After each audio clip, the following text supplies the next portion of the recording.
What's up, everybody? So in this video, we're gonna go over the concept or the idea of a chin tuck, all right? So basically, just to teach someone to do it, I say give yourself a double chin, and typically people just like look down like this and their neck's not in line with their spine, okay? So the chin tuck is more of like a neutral position for your head or even your neck, right? That's supposed to be aligned with the rest of your spine.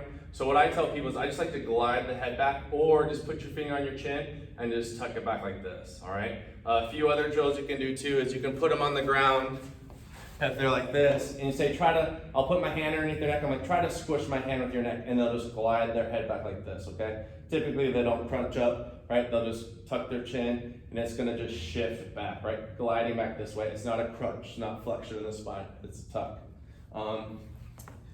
Another question I get asked quite often is if people should be looking straight, right? Like on deadlifts or like on swings or on squats, or if they should be focusing on keeping a neutral position. Personally, I deadlift with my neck in a neutral position. When it comes to obviously even like professional athletes, like there's Olympic lifters, like dude, they're looking straight ahead and like there's no way I could tell them that they're doing it wrong, right? That's like a gray area. That's just like part of their technique.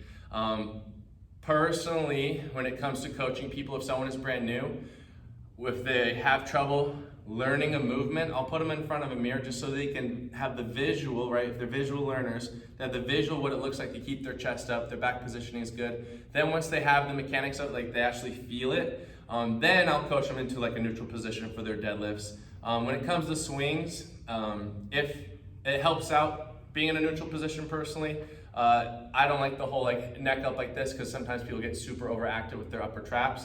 So that's kind of like a gray area, but you're gonna have to coach each individual personally. And of course too, I don't say looking up ever is a good thing, especially when it comes to doing like back squats or even deadlifts. What happens at the neck tends to trickle down the spine, right? It's not just like one thing. The whole like idea is like everything's connected, brother. Like that's kind of a thing, or it is a thing actually. So you just kind of have to keep in mind, it's kind of a gray area, and like every individual is going to be different. So when you're coaching, when you're exercising on your own, just kind of take that into consideration. You know, when you're deciding, okay, should I neutral spine, or tuck the chin, or should I be extended, or what you should be doing, right? Whatever feels right, and if as long as there's no pain, or if it doesn't cause any issues later on, it should be like okay, right? But that's a gray area. So that shows you how to do a chin tuck, and then also kind of gives you a good idea of like where the thought process is, like when you should do it, when you shouldn't do it.